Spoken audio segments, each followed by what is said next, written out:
message. Hi, hello. I'm the junior manager here at the restaurant. I'm supposed to walk you through the job as our new security guard. From your resume, I can tell that you're already a well-experienced guard. But, you know, it's protocol, so I have to walk you through the basics anyway. So, let's get started. We have security cameras all around the restaurant, and if you bring up the camera panel, you'll be able to view the feed from each camera by pressing the camera buttons on the minimap. Now, our lights are always off during the night, obviously because it'd be a waste of power to leave them on all night. So to actually see something on the cameras, you can activate the camera system's night vision mode. You activate night vision by clicking on the button of whatever camera you're currently viewing. So for example, say you want to see what's on camera 1. You bring up the camera panel, you click on the button that says Cam 01, and then to use night vision, you click on Cam 01 again. Once night vision is activated, you can click on any of the other cameras and view them with night vision as well. And you turn it off the same way you turn it on. Now, night vision takes more power than regular vision, so make sure you use it sparingly. Your first priority as a security guard here is to keep an eye on the animatronics. Those are real machines, and we do not want them stolen. And you keep an eye on them through the cameras. We have quite a few animatronics here at Candy's. There's of course the cats Candy and Cindy, there's Chess the chimpanzee, there's the penguins, just lots to tell you. We also have 3 security doors in your office, each of which can be closed by pressing the door button by each door. These are here in case you're in some sort of danger, but personally I just use them to shut myself off from the world when I need a break. But don't let me be your role model on that one. You need to remember that closing these doors takes power, and the longer they're closed, the more power they drain. Now, I know that sounds kinda backwards, but you have to trust me on that one. I think it's something about the doors having an automatic fail-safe feature in case the power gets cut off. You know, so they open up if there's no more power. All I know for sure is that they do use more and more power the longer they're closed, so you don't want to keep them closed for too long at a time. Now, the reason I keep mentioning the power is because the restaurant uses a backup power generator at night, which only has a certain amount of juice in it. So anything from viewing the cameras to using the security doors takes power. You can see how much power you have left on the computer on the desk in front of you. Try not to run out of power. If you do though, you won't be stuck in the office since the doors will always open up anyway. Oh, and one last thing. The animatronics aren't completely turned off at night, so they might start walking around a bit. But just be careful not to let any of them into the office, because we have stuff in there we don't want damaged or anything. Though, don't bother with the ticket booth door. They won't attempt to get in through there. That should be all. You'll hear from me again on your next shift. Have a good night.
1. New message. Hey there. I put up a note today to gather some intel on the animatronics from the other employees. Just to get a list of the issues we've had with them. They've written down some stuff here for you, so let's see. Alright, so obviously the animatronics walk around at night, you know that by now. They try to get to places they shouldn't be. Yep. They act weird after dark. Yep. They don't like adults. I mean, I suppose. They always seem nice around children. Around us employees, they just kinda stare at you. I always thought they just hadn't been coded to interact with anyone other than children. But some of the other employees have felt threatened by them now and then. But I know that some of them are also superstitious morons. So who knows if they just became scared when the animatronic looked at them in the eyes or something. Anyway, one last thing on the list here. The last penguin interferes with the system. There's a sentence I never thought I'd say. We have these penguin animatronics as waiters. They take people's orders and whatnot. We used to have 3 of them, but 2 of them broke down and haven't been fixed yet. I think they're referring to the 3rd penguin that still works, or, well, apparently it doesn't quite work. So yeah, definitely don't let him into the office. His presence alone could probably destroy our systems. Well, that'll be it for now. I'll be sure to leave another message for your next shift.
message.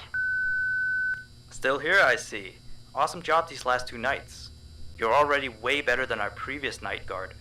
He didn't even stand 2 nights before he brought a wrench to his shift and tried to destroy one of our animatronics. The animatronic in question is the blank character, the one in the drawing room on camera 11, I think. Yeah, I'm surprised he still works. And despite the holes and the fact that his left arm and the back of his head is missing, the kids still really like him. Anyway, ever since that day, Blank's been acting almost more strange than the other animatronics. Like, among other things, he seems to have developed this fascination with getting into the office through the ticket booth. And I guess he can't see the glass or something. So yeah, keep an eye on him. If you see him heading for the ticket booth, just shut the door in his face, and then he'll find something else to do, I guess. Oh, and by the way, ever since that new Freddy Fazbear's Pizza closed last week, we've been getting more and more customers during the day. So next week, if you're up for it, we could use you on the day shift. Think it over. We'll talk later.